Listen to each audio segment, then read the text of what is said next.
নমস্কার বন্ধুরা, অনেক দিন পরে ভিডিও করার জন্য দুঃখিত। আজকে যে বিষয়টা হলো সেটা হচ্ছে টবের পুরনো মাটিকে আবার প্রাণবন্ত নতুন করে রেডি করে রাখা। ঠিক বর্ষার আগে এই কাজটা করে নেওয়া খুব ভালো, কারণ বর্ষার সময় সবার তো চালা নেই যে চালায় টবগুলো থাকবে, বর্ষার সময় জলে ভিজে থাকে, সে সময় কাদা কাদা অবস্থায় এই কাজটা সম্পূর্ণ করা যায় না। তাই বর্ষার আগে আপনার ছাদের পুরনো টবের মাটি, ফুলের গাছের মাটি, নানা রকম যেগুলো থাকে সেগুলোকে আবার আগের মতন নতুন করে তোলা পদ্ধতিটা আমি দেখিয়ে দিই। এইভাবে আপনি পুরনো মাটিটাকে একটা ভারী কিছু দিয়ে পিটিয়ে পিটিয়ে বার করে নেবেন। দেখবেন অনেক সময় এর মধ্যে শেকড়, ডালপালা, ইটের টুকরো থাকে, যেগুলো আপনি ব্যবহার করেছেন। কেন এই যে গাছের শেকড় থাকে আগের গাছের, এগুলো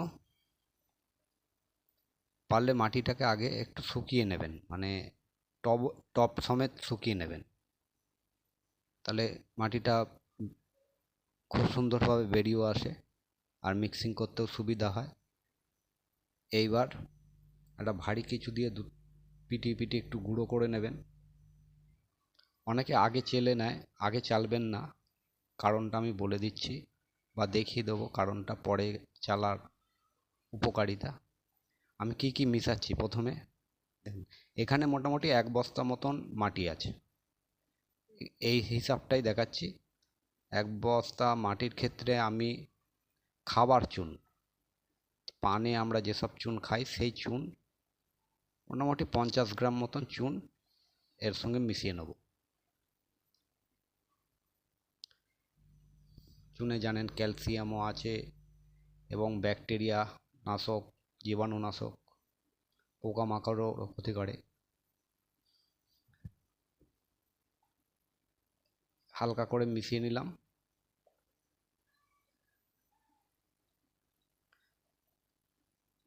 এরপরে মিশিয়ে নেব আমি নিম খোল। নিম খোলটা খুব কম পরিমাণে, 50 গ্রাম মতন। 1 বস্তা মাটিতে 50 গ্রাম নিম খোল, বেশি দেবেন না।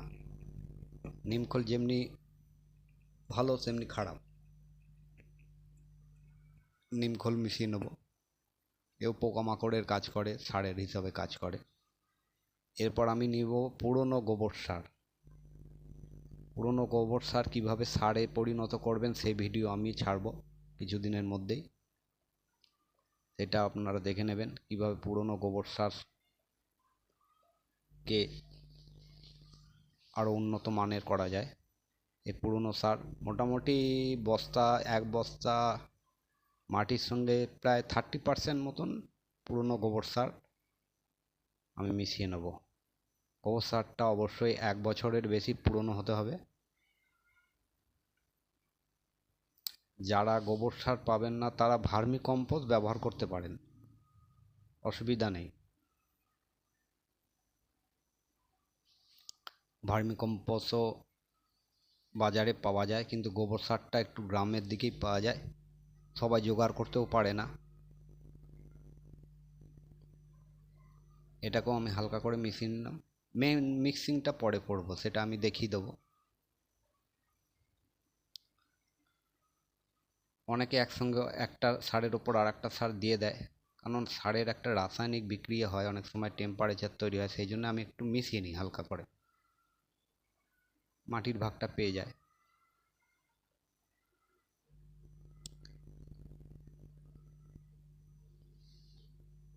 এই গাছে এই মাটিতে আপনি মোটামুটি গ্যাদা, চন্দ্রমল্লিকা, ডালিয়া, পমপম,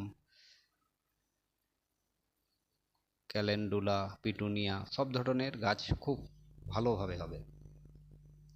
এরপরে নিয়ে নিচ্ছি সিঙ্গেল সুপার ফসফেট। এটা আপনি নেবেন 1 বস্তার ক্ষেত্রে ওই 100 গ্রামের একটু কম। 100 গ্রাম নিলেও অসুবিধা নেই, আমি 100 গ্রামের একটু কম নিচ্ছি। সিঙ্গেল সুপার ফসফেট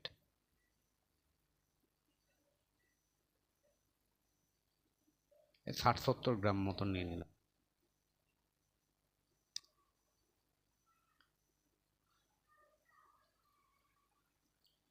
এর পরবর্তীতে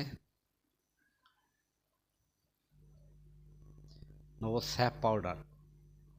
ফাঙ্গিসাইড, যে কোনো ফাঙ্গিসাইড আপনারা ব্যবহার করতে পারেন, কারণ এর মধ্যে শেকড় টেকড় থাকে তো সেগুলো পচন বলে ফাঙ্গাস তৈরি হয়, পুরনো যেহেতু মাটি।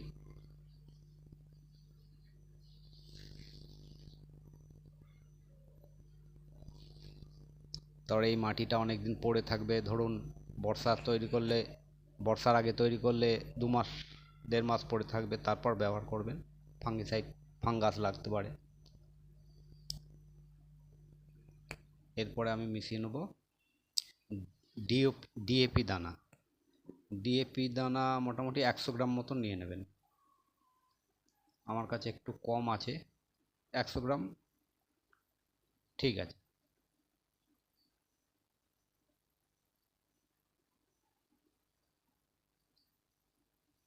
এরপরে নেব, ভিডিওটি স্কিপ করবেন না, তাহলে অনেক কিছু বাদ পড়ে যাবে। সম্পূর্ণ ভিডিওটা ইচ্ছা হলে দেখবেন, ভালো লাগলে দেখবেন, স্কিপ করে দেখবেন না।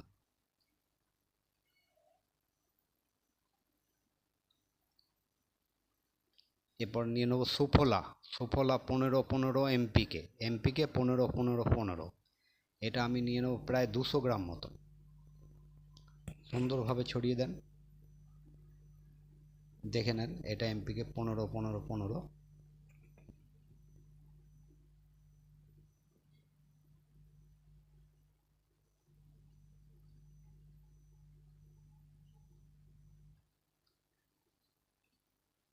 হালকাভাবে আবার মিশিয়ে নিচ্ছি।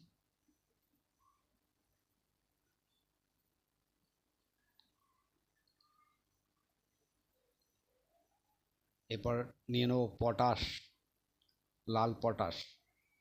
আপনারা সাদা পটাশও ব্যবহার করতে পারেন, অসুবিধা নেই, লাল পটাশও ব্যবহার করতে পারেন, যার কাছে যেটা সামনে থাকবে সেটাই আপনারা ব্যবহার করবেন। এখানে 100 থেকে 150 গ্রাম মতন লাল পটাশ মিশিয়ে নেব 1 বস্তার ক্ষেত্রে। এটা সার নয়, এটা সার তৈরি করছি না, মাটিটাকে তৈরি করছি, সার দিয়ে মাটিটাকে উন্নত মানের করছি। এবার মিশিয়ে দেবো বাদাম খোল।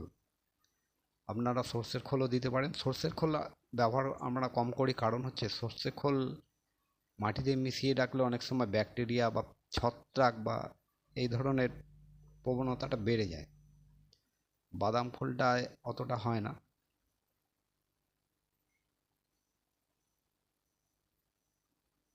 চারা গাছে বড় হলে তখন সর্ষের খোল ভিজিয়ে আপনারা জল দেবেন, কিন্তু এই ক্ষেত্রে আমরা বাদাম খোলটা দিলাম। বাদাম খোলের পরিমাণ হচ্ছে ধরুন 250 গ্রাম।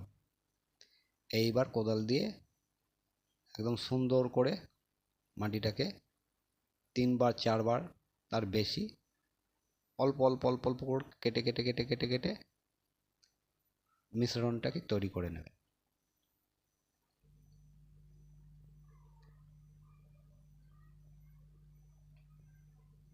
3-4 বার করে নেবেন। এরকম যত মিশ্রণটা আপনি মিক্সিং করবেন তত ভালো মাটিটা হবে। এইভাবে ছোট ছোট করে কাটবেন, একবার বড় কোদাল নয়, ছোট কোদাল নিয়ে। হাতেও করতে পারেন, হাতে করলে একটু গ্লাভস পরে নেবেন। 3-4 বার নানান দিক থেকে করে নেব। জায়গাটা একটু ফাস্ট করে দিয়েছি আমি, ভিডিওটা বড় হবে বলে। এরপর এখন চেলে নেব। এতক্ষণ চালিনি, এই চালাটার ফলেও আবার একটা মিশ্রণ তৈরি হয়। একটা ছোট জায়গা নিয়ে অল্প অল্প পরিমাণে, বড় কোদাল বা কিছু দিয়ে করবেন না, তাহলে মিশ্রণটা একটু কম হবে।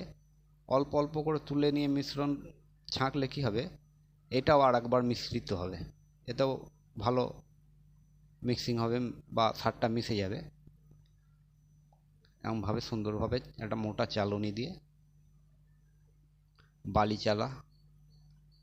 ঢালাই বালি চালা যে নিয়েছে, দেখুন সুন্দর একটা নরম, একদম পাউডারের মতন আর যে মিশ্রণের মোটা মাটিটা হবে সেটা আপনি ফেলবেন না, এটাকে দূরেই রাখবেন। ওটাও কিছুদিন জল ভিজিয়ে, হ্যাঁ, এই মাটিটাকে কিছুদিন জল ভিজিয়ে ছাওয়াযুক্ত জায়গায় রেখে দেবেন, পিটিয়ে আবার চেলে নেবেন। আর এই মাটিটা বিশেষ করে বলে রাখছি, এরকমভাবে ছাওয়াযুক্ত জায়গায় সাজিয়ে রাখবেন, রোদে রাখবেন না, তাহলে মাটির গুণ নষ্ট হয়ে যাবে। এইভাবে আমরা 10-20 বস্তা রেখে দিই আমাদের সিজনে চারা গাছের জন্য ব্যবহার করতে। আপনিও বাড়িতে করে রাখুন এবং আমাদের চ্যানেলের সঙ্গে থাকুন। ভিডিওটি সম্পূর্ণ দেখার জন্য অজস্র ধন্যবাদ রইল ইউটিউব ছাদ বাগানের তরফ থেকে।